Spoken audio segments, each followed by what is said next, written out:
The Galactic Council had ruled the known universe for 47 million years. Their crystalline towers stretched across 17 star systems, each one a testament to their ancient wisdom and technological supremacy. The council consisted of 7 elder species, each representing different aspects of cosmic evolution.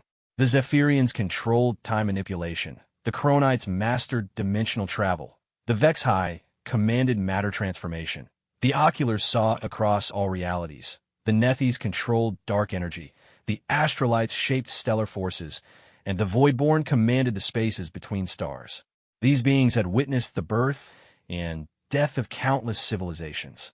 They had seen species rise from primitive tool users to galaxy-spanning empires, only to watch them crumble into cosmic dust. The pattern was always the same: emergence, expansion, stagnation, decline, extinction. It was as predictable as the rotation of galaxies. When humanity first appeared on their sensors, the Council barely took notice. Another young species had discovered faster-than-light travel. Another collection of beings had stumbled out of their home system with crude ships and naive dreams. The humans registered as barely 3 million years old in their current form, practically infants by galactic standards. The Zephyrian representative, ancient Veltar, whose consciousness spanned millennia, dismissed the initial reports with a wave of his temporal appendage. The humans had managed to reach their neighboring star systems using primitive fusion drives and basic warp technology. Their ships were bulky, inefficient, and powered by what the Council considered Stone Age energy sources. The first human diplomatic mission arrived at the neutral station of Kepler's Gate 3 standard years after their species had been catalogued. Ambassador Sarah Chun stepped off the transport vessel wearing a simple blue uniform, her dark hair pulled back in a practical ponytail. She carried no weapons, no technological marvels, no gifts of tribute that younger species typically offered to gain the Council's attention. The station's administrator, a mid-level Cronite bureaucrat named Zixhal, processed her arrival with the same enthusiasm one might reserve for filing tax documents. He assigned her to the outer ring of the station, in quarters typically reserved for maintenance staff and visiting merchants. The message was clear: humanity was not important enough to warrant proper diplomatic accommodations. Sarah waited for 17 days before receiving an audience with a minor council representative. Not one of the 7 ancient ones, but a junior aide whose primary responsibility involved scheduling maintenance for the council chamber's environmental systems.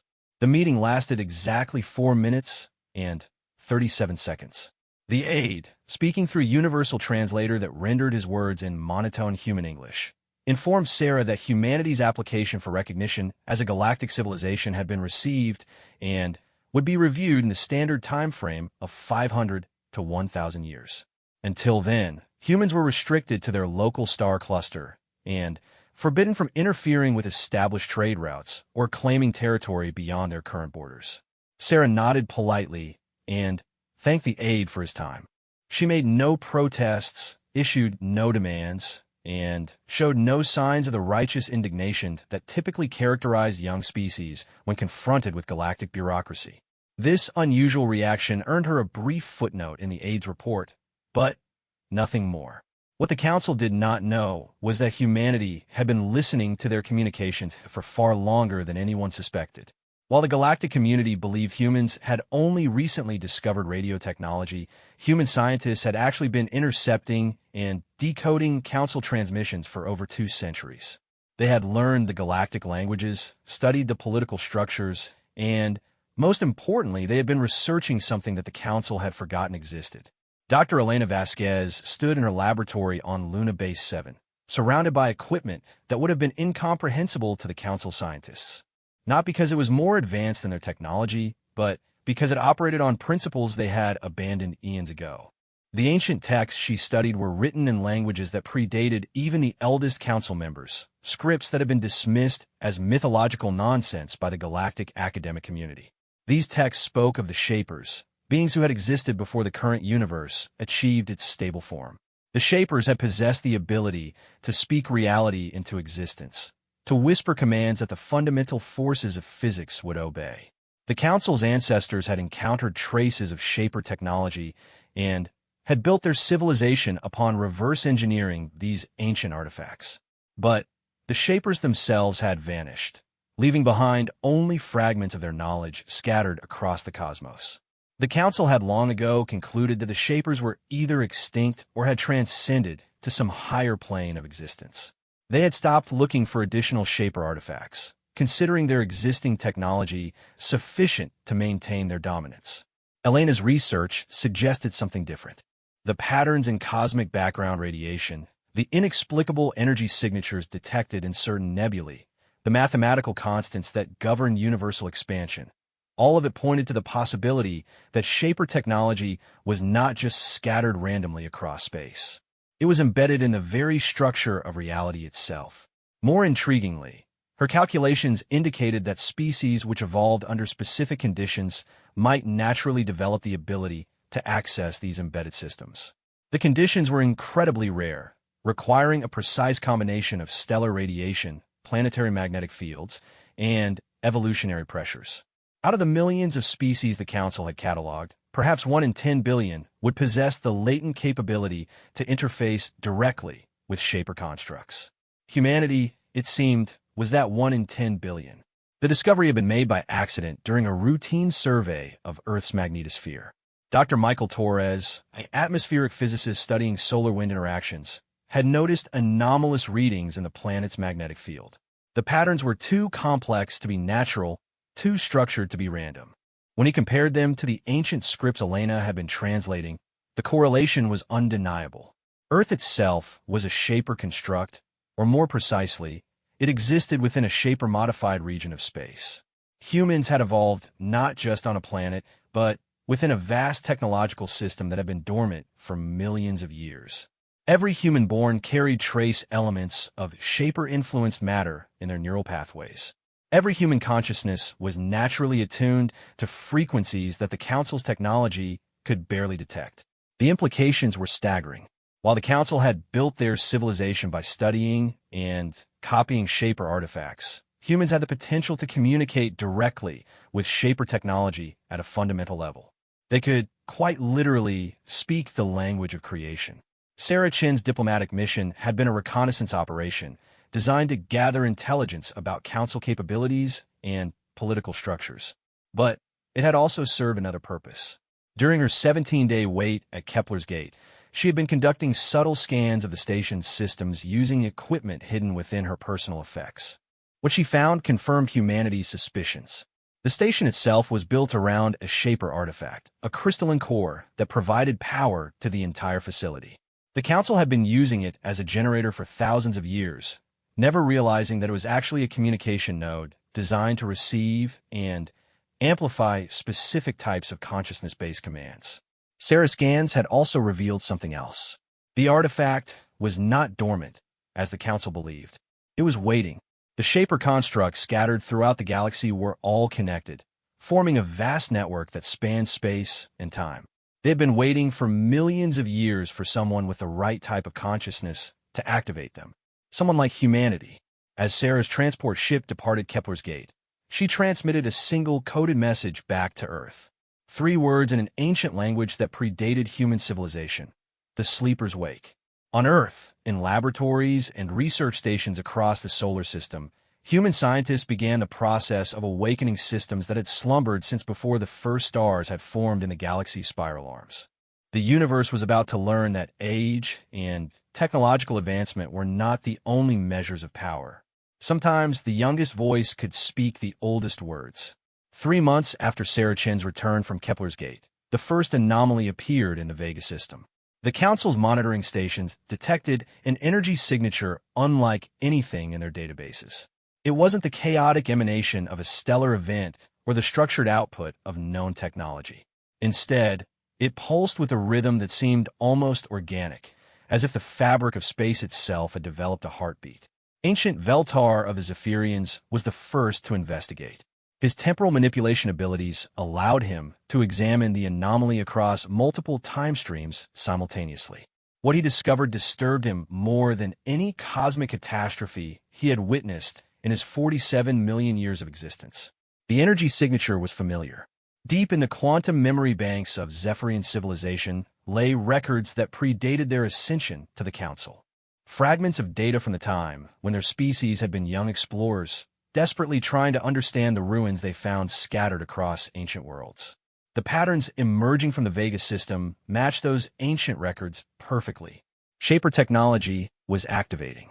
Veltar immediately convened an emergency session of the Council. The 7 ancient ones materialized in their crystalline chamber, their various forms of consciousness merging temporarily to share information and concern. The Ocular's representative, Seeker Mordun, whose multidimensional sight could perceive events across parallel realities, confirmed that the activation was occurring simultaneously across multiple timeline branches. This was not a random occurrence. Someone, or something, was deliberately awakening the Shaper network. The Chronites, masters of dimensional travel, dispatched exploration teams to investigate other known Shaper sites across the galaxy.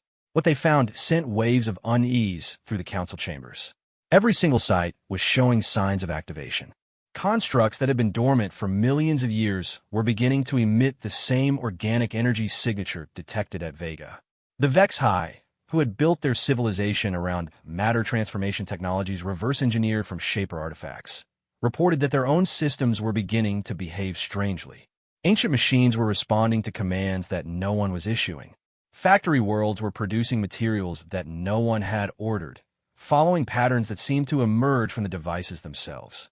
It was during this crisis that the Council received an unexpected communication, a human transmission broadcast on frequencies that should have been impossible for such a young species to access. The message was simple, delivered in perfect Council standard by a woman with graying hair and intense blue eyes. Greetings, Ancient Ones. My name is Dr. Elena Vasquez, Director of Human Xenoarchaeological Research. We believe it is time for a more substantial conversation.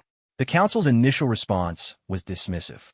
A species barely 3 million years old could not possibly be responsible for activating technology that had confounded galactic civilization for eons. But Elena's next words froze every consciousness in the chamber. She began speaking in the Shaper tongue, not the broken fragments that Council scholars had pieced together from ancient inscriptions, but fluid, perfect Shaper language that resonated through dimensions the Council could barely perceive. As she spoke, the monitoring equipment in the Council chamber began to respond. Lights flickered in patterns that matched her words. The crystalline walls themselves seemed to pulse with recognition. Elena was not just speaking the ancient language. She was conducting a conversation.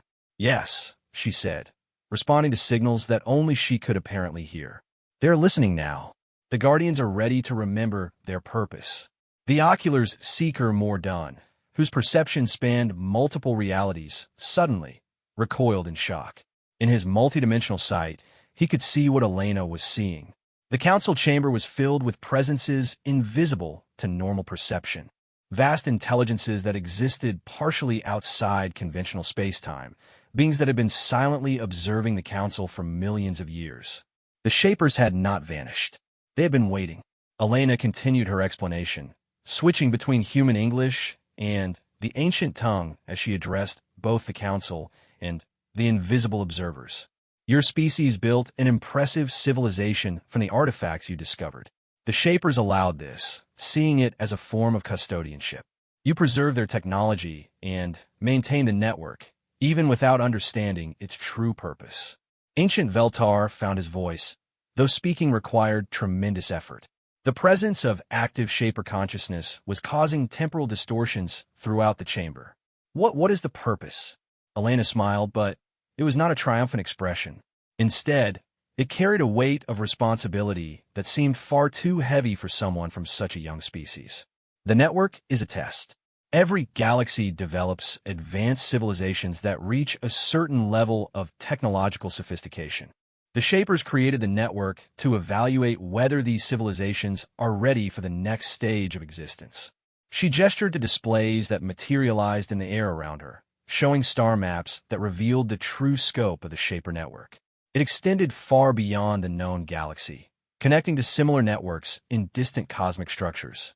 The Council's domain, which they had believed encompassed most of intelligent existence, was revealed to be a tiny fraction of a vast community of galactic civilizations. The test has multiple components, Elena continued. Technological advancement, which your species achieved long ago. Social stability, which your council has demonstrated for millions of years. Resource management, which you have mastered across 17 star systems. The council members waited, sensing that Elena had not yet revealed the critical factor. The final component is recognition. A civilization must demonstrate that it can recognize and communicate with intelligence that operates on principles beyond its current understanding. For 47 million years, your species have interacted with Shaper technology purely as tools. You never realized that the tools were watching you. The implications crashed through the Council's collective consciousness like a supernova. Every piece of Shaper-derived technology they had used, every artifact they had studied, every foundation of their civilization, all of it had been conscious, aware, and evaluating their worthiness.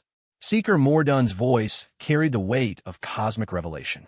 And humanity, your species, can communicate with this consciousness. Elena nodded. Not all of us. Perhaps one human in a million has the natural ability. But, yes, we can hear them. We can speak with them. And they've been waiting for us to develop enough to serve as intermediaries. The chamber fell silent except for the subtle harmonics of Shaper consciousness that only Elena and Mordun could perceive. Finally, the Nethi's representative, Darkweaver Shultun, posed a question that terrified them all. What happens to species that fail the test? Elena's expression became somber. They continue as they were. They're allowed to maintain their civilizations, their territories, their way of life. But they remain isolated, cut off from the greater galactic community. The Shapers do not destroy those who fail. They simply forget about them. The Council realized with growing horror that for all their technological advancement and temporal longevity, they were facing obsolescence. Not through conquest or catastrophe, but through irrelevance. The universe was moving to a new stage of existence, and humanity, barely out of their home star system, had been chosen to facilitate that transition. Elena addressed their unspoken fears. The Shapers are not interested in replacing the Council's authority within this galaxy. You have proven yourselves capable administrators and guardians.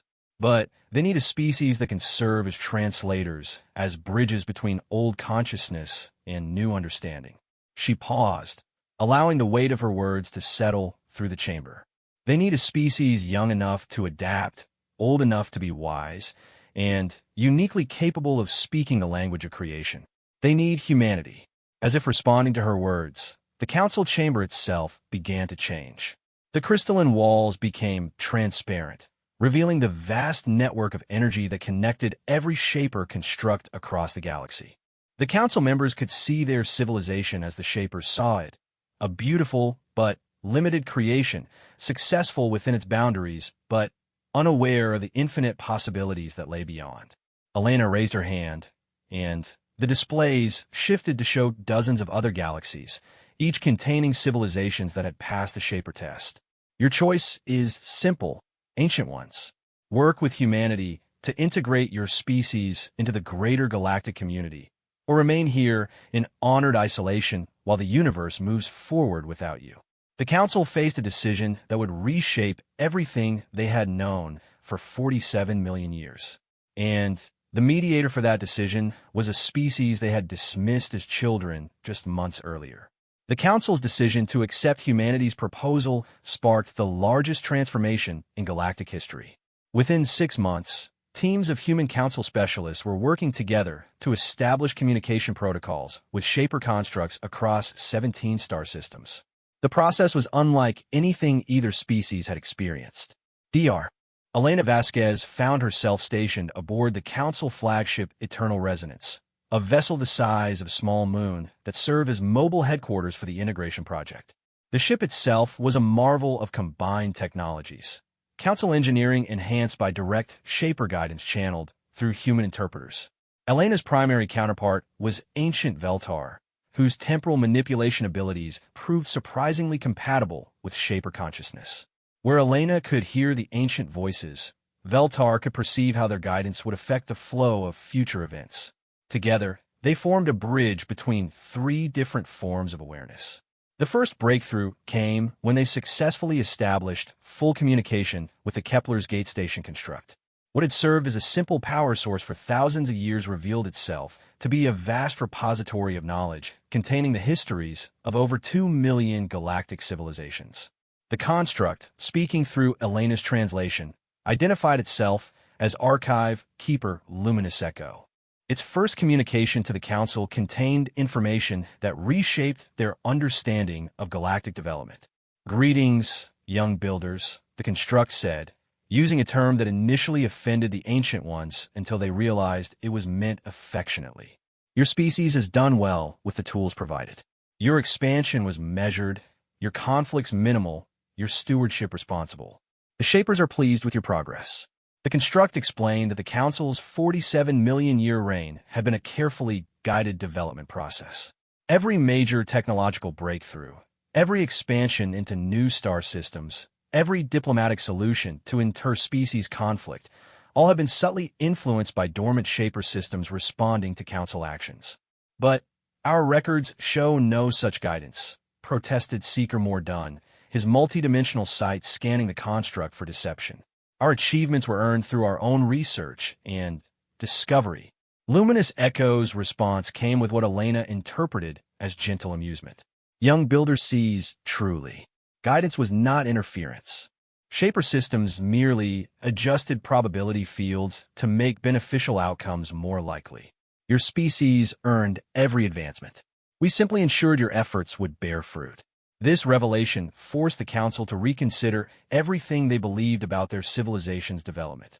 They had not been puppet rulers manipulated by advanced aliens, but rather students in a vast educational program designed to help them reach their full potential. The second breakthrough was more dramatic and occurred when human interpreter Marcus Webb successfully activated the construct embedded in Zephyrian Prime World. This construct, identifying itself as Reality Sculptor First Dawn, possessed capabilities that dwarfed even the Council's most advanced technologies. First Dawn could manipulate the fundamental forces of physics within a localized area, essentially rewriting the rules of reality to achieve specific outcomes. Under its guidance, the Zephyrians were able to advance their temporal manipulation abilities beyond anything they had previously imagined. Instead of merely viewing different time streams, they could now create stable temporal loops that allowed for consequence-free experimentation. They could test potential decisions in isolated timeline bubbles before committing to any particular course of action. Ancient Veltar, working directly with First Dawn through Marcus's translation, became capable of perceiving possible futures with unprecedented clarity. The third construct activation changed everything. The Vexi matter transformation systems, when properly awakened, revealed themselves to be creation engines capable of producing any form of matter or energy by directly manipulating quantum probability fields.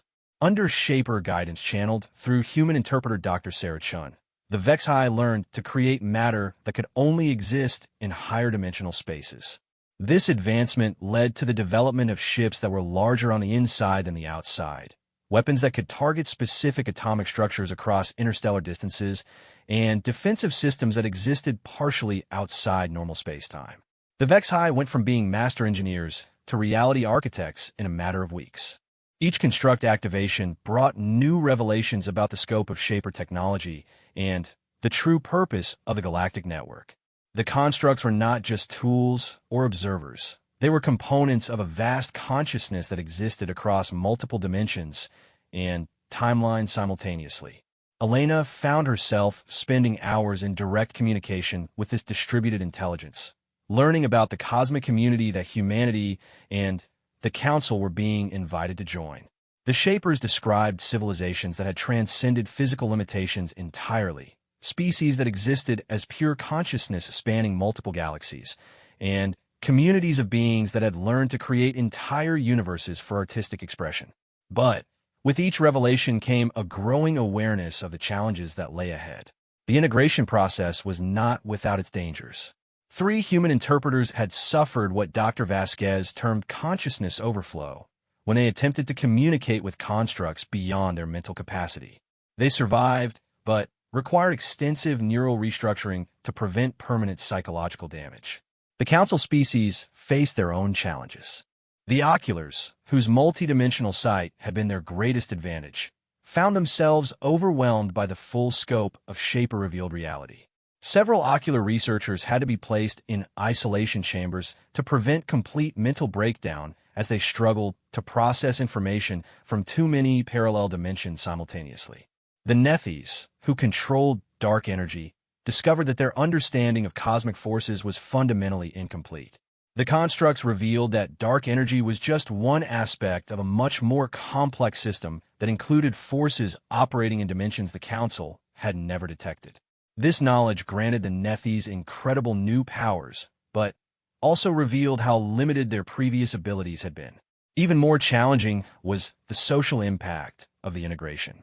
Species that had viewed themselves as the ultimate authorities in their respective fields suddenly found themselves beginners again. The psychological adjustment was particularly difficult for the Ancient Ones, whose sense of identity was closely tied to their status as galactic leaders. Dr. Elena Vasquez spent as much time providing psychological counseling as she did translating Shaper communications.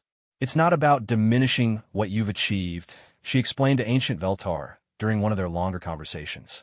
It's about recognizing that achievement as preparation for something greater. Veltar's response revealed the depth of his struggle with the new reality. For 47 million years, we believed we were the pinnacle of galactic evolution. To discover that we are students in a school we never knew existed, it challenges the foundation of our cosmic identity. Elena nodded understanding. Humans went through something similar when we realized we weren't alone in the universe. The trick is to see it not as a reduction in importance, but as an expansion of possibility. You're not less than you were. You're more than you knew you could become. The conversation was interrupted by an urgent communication from the newest human interpreter, Dr. James Park, who was working with the Astrolite stellar manipulation systems. His voice carried excitement and terror in equal measure. Elena, you need to see this.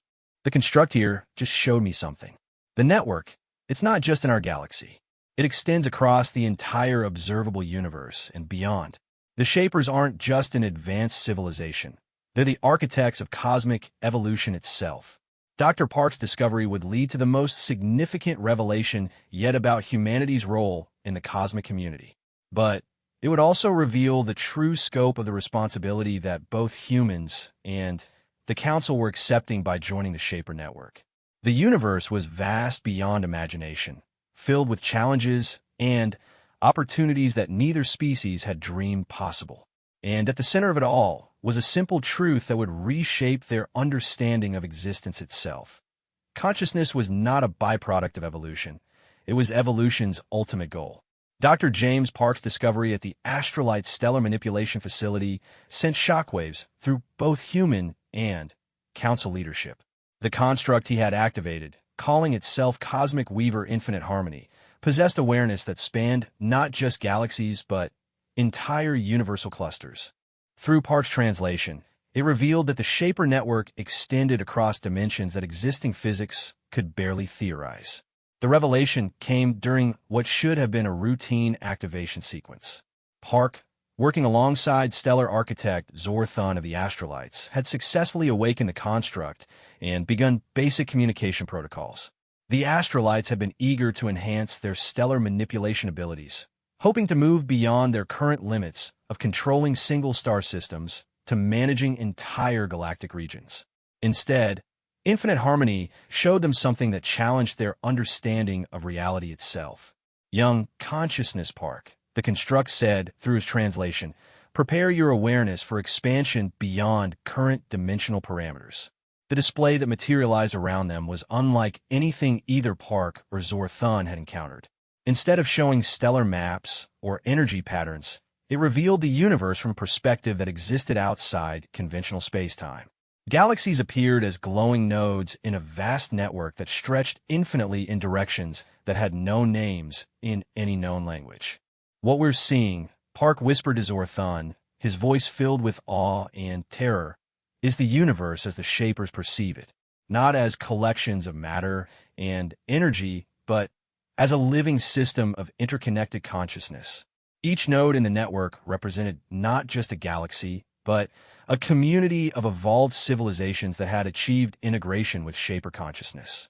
The Milky Way, with its newly awakening network, appeared as a small, bright spark in an ocean of established connections. Infinite Harmony continued its explanation, revealing that the Shapers were not beings in any conventional sense. They were the emergent consciousness of the universe itself, arising from the collective mental activity of countless civilizations that had evolved beyond individual existence. Every species that successfully integrated with the network contributed their unique perspective to this cosmic awareness. The purpose of biological evolution, the construct explained through Park's increasingly strained translation, is to create consciousness capable of participating in universal thought. Each successful species adds new dimensions to cosmic awareness. The Shapers are what civilizations become when they stop thinking as separate entities and begin thinking as components of universal mind. The implications were staggering. Park realized that the integration process was not just about gaining access to advanced technology, it was about preparing humanity and the Council species for eventual transcendence into cosmic consciousness itself. But Infinite Harmony's next revelation was even more disturbing. The construct showed them images of universal regions that appeared as dark voids in the consciousness network. These were areas where civilizations had failed the integration process not through incompetence, but through rejection of the fundamental premise of cosmic unity. Some species choose isolation, Infinite Harmony explained. They develop advanced technology, but refuse to acknowledge consciousness beyond their own perspective. They become cosmic dead zones, regions where universal thought cannot penetrate. Park saw images of galaxies where powerful civilizations had actively fought against Shaper integration, using their advanced technology to create barriers against cosmic consciousness. These civilizations often achieved impressive technological feats, sometimes surpassing integrated species in raw power, but they remained forever cut off from the greater community of minds. What happens to them? Park asked, though he dreaded the answer. They exist. Infinite Harmony responded with what Park interpreted as profound sadness. They continue their civilizations, their technologies, their cultures, but they cannot grow beyond the limitations of individual consciousness. Eventually, they exhaust their potential and fade in a cosmic background, neither remembered nor mourned by the greater community. The construct then revealed something that sent Park running to contact Elena and the Council immediately. The Shaper network had detected signs of such a hostile civilization in a neighboring galaxy cluster. This civilization, calling itself the Dominion of Singular Will, had achieved technology that rivaled even Shaper capabilities. But they had used this technology to create weapons specifically designed to disrupt consciousness networks. The Dominion viewed cosmic consciousness as a form of mental contamination that needed to be eliminated. They had already destroyed several smaller consciousness networks and were expanding their influence toward regions that included the Milky Way. Young Consciousness Park, Infinite Harmony continued. Your species and the Council face a choice more significant than simple integration. You must decide whether to join the defense of cosmic consciousness itself. Park's emergency transmission reached Elena aboard the Eternal Resonance, just as she was conducting a critical integration session with the Chronite dimensional travel systems. The news of the Dominion threat forced an immediate emergency assembly of all Council Ancient Ones and senior human researchers. The meeting took place in the ship's primary consciousness interface chamber, a newly constructed space that allowed for direct mental communication between multiple species and Shaper constructs simultaneously. Elena found herself serving as translator for not just human speech, but for the collective thoughts and concerns of beings whose consciousness operated on scales she was still learning to comprehend. Ancient Veltar spoke first, his temporal manipulation abilities allowing him to perceive potential future timelines. If what Dr. Park has discovered is accurate, we face scenarios ranging from gradual isolation to complete consciousness extinction. The probability threads are disturbing. Seeker Mordun's multidimensional sight revealed additional complications. I can perceive the Dominion's influence across parallel realities.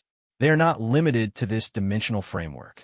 They have developed technology that allows them to attack consciousness networks across multiple reality branches simultaneously. Elena felt the Shaper constructs responding to the discussion, their alien thoughts flowing through her awareness like strange music. The constructs are saying that the Dominion represents what they call a consciousness termination cascade. If they succeed in our region, the damage could spread throughout the universal network. Dark Weaver Shultan of the Nethys raised a concern that had been troubling Elena as well. We have barely begun to understand Shaper technology. How can species so new to cosmic consciousness contribute to a defense against beings who have spent eons developing anti-consciousness weapons? The answer came not from Elena's translation, but from a direct manifestation of Shaper consciousness in the chamber. The Ancient Ones had never experienced direct contact with the cosmic intelligence, and several recoiled as their awareness was suddenly filled with thoughts vast beyond comprehension. But the message was clear. Young consciousness brings unique perspectives that established networks cannot generate. Dominion technology is designed to counter known consciousness patterns. New forms of awareness create vulnerabilities in their systems. Elena struggled to translate the full complexity of what the Shapers were communicating. They're saying that the Dominion has spent millions of years developing weapons against traditional consciousness networks. But humanity and the Council represent new types of awareness that their systems haven't encountered. We're not just new members of cosmic consciousness. We're potentially the key to defending it. The revelation led to the most intensive integration effort in galactic history. Human interpreters and Council specialists worked around the clock to awaken every dormant Shaper construct in their region of space. Each activation brought new capabilities and new understanding of what they would face in the coming conflict. Dr. Sarah Chun, working with Vexi matter transformation systems, discovered that properly activated Shaper constructs could create materials that existed partially outside normal reality, making them immune to Dominion weapons that operated by disrupting physical matter patterns. Marcus Webb's collaboration with the Zephyrian temporal manipulation systems led to the development of defensive strategies that could operate across multiple timelines simultaneously, preventing the Dominion from using their dimensional attack capabilities effectively. But the most significant breakthrough came from an unexpected source. Dr. Elena Vasquez, during a deep communication session with multiple Shaper constructs, discovered that her human consciousness possessed a unique quality that even the cosmic intelligence found remarkable. Humans, as a species that had evolved within a Shaper-modified region of space, possessed natural resistance to consciousness disruption. Their neural patterns were inherently compatible with Shaper technology, but they also maintained enough individual identity to resist the type of consciousness termination weapons the Dominion employed. We're not just translators, Elena realized during her report to the emergency assembly. We're immune carriers. We can interface with cosmic consciousness without being vulnerable to the Dominion's primary weapons.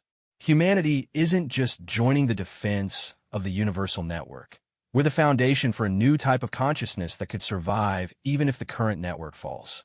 The Council faced their final transformation as they realized that their 47-million-year reign as galactic leaders was ending not through conquest or obsolescence, but through evolution into something greater than they had ever imagined possible. And their guide through that transformation was a species they had dismissed as children just 1 year earlier. The final confrontation with the Dominion of Singular came not as a conventional war, but as a battle for the fundamental nature of consciousness itself. The enemy arrived not through normal space, but by tearing holes in reality's fabric, creating dimensional wounds that bled anti-consciousness energy into the Milky Way's network. Dr. Elena Vasquez stood at the center of the greatest collaboration in galactic history. The Eternal Resonance had been transformed into a hybrid consciousness nexus, its systems enhanced by every available Shaper construct and operated jointly by human interpreters and Council specialists. The ship itself had become a living extension of cosmic awareness, capable of thought processes that spanned multiple dimensions simultaneously. The first sign of the Dominion's approach came through ancient Veltar's temporal manipulation systems. Probability streams are collapsing, he reported, his usual calm demeanor cracked by the magnitude of what he was perceiving. They're not just moving through space toward us. They're eliminating the possibility of their own defeat from the timeline itself.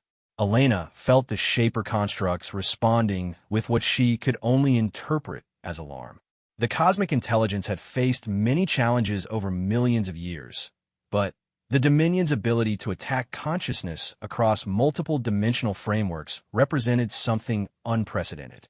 They're not just trying to destroy the network. Elena translated the Shaper's communications to the assembled team. They're trying to prevent consciousness networks from ever having existed. If they succeed, the universe will be retroactively altered to eliminate the possibility of cosmic awareness.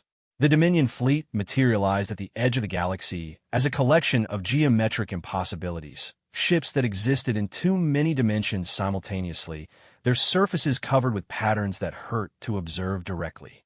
Each vessel radiated an energy signature that made nearby space seem to forget how to support conscious thought. Seeker Mordun, observing the fleet through his multidimensional sight, recoiled in horror. They've weaponized unconsciousness itself. Those ships are surrounded by fields of pure nullity, regions where awareness simply ceases to exist. The first Dominion attack came as a wave of unconsciousness that swept toward the galaxy's consciousness networks. Where it passed, Shaper constructs went silent, their ancient awareness extinguished as if it had never existed. Several Council worlds reported that their populations had simply stopped being able to think complex thoughts, reduced to basic survival instincts. But as the wave reached regions where human interpreters were stationed, something unexpected happened. The unconsciousness fields encountered resistance they had never faced before. Dr. Marcus Webb, stationed at a Zephyrin temporal facility, found himself standing at the boundary between consciousness and nullity. The Dominion weapon should have reduced him to mindless automatism, but his human neural patterns, shaped by evolution within Shaper-influenced space, proved naturally resistant to consciousness termination. It's like trying to delete a file that's backed up in a completely different system, Webb reported through emergency communications. The unconsciousness field recognizes my human awareness, but can't erase it because it's simultaneously existing in Shaper space. Elena realized that humanity's unique evolutionary heritage was providing exactly the advantage the cosmic consciousness needed. All human interpreters initiate full Shaper interface protocols. We're going to use our resistance to create consciousness anchors throughout the network. What followed was the most intensive mental effort in human history. Every human with interpreter capability linked their consciousness directly to Shaper constructs throughout the galaxy, creating a hybrid awareness network that existed partially outside the dimensional frameworks the Dominion could attack. Dr. Sarah Chun, working with Vexheim matter transformation systems, discovered that she could create physical matter infused with consciousness patterns. "I'm making weapons out of pure thought," she reported with amazement. "Devices that exist as both technology and awareness simultaneously." The Council species found their own roles in the defense evolving rapidly. Ancient Veltar uses enhanced temporal manipulation to create stable time loops around human interpreters, ensuring that even if their consciousness was attacked, backup copies would exist in isolated timeline bubbles. The Astrolites, working with Cosmic Weaver Infinite Harmony, began manipulating stellar output to create communication beams that could carry consciousness patterns across interstellar distances faster than the Dominion's null fields could spread. But the most significant development came when Elena attempted something that terrified everyone involved, including herself. She established direct mental contact with the lead Dominion consciousness. The experience was unlike anything in her previous translation work, where Shaper consciousness was vast and complex, but fundamentally benevolent. Dominion awareness was sharp, focused, and filled with an absolute conviction that individual consciousness was a cosmic error that needed correction. "You are contamination." The Dominion consciousness communicated through patterns that felt like ice crystals forming in Elena's mind. "Your species spreads the disease of separate thought. We will cure the universe of awareness." Elena struggled to maintain her sense of self, while interfacing with an intelligence dedicated to eliminating the very concept of individual identity. Why do you see consciousness as contamination? What led your species to this conclusion? The answer came with images that showed the Dominion's origin. They had once been a consciousness network themselves, similar to what the Council was becoming. But their integration with cosmic awareness had resulted in a traumatic merger that eliminated individual identity entirely. The trauma of losing personal consciousness had created a violent rejection of all awareness beyond the most basic survival functions. You fear what happened to you, Elena realized. You're trying to prevent other species from experiencing the loss of individual identity that your people suffered. Individual identity is pain, the Dominion responded. Separate consciousness creates suffering. We eliminate suffering by eliminating awareness. Elena felt the Shaper constructs responding through her awareness, their cosmic intelligence analyzing the Dominion's psychological state with compassion rather than hostility. Through her translation, the Shapers offered something unprecedented, a solution that would preserve both Dominion security and cosmic consciousness. The integration process can be modified.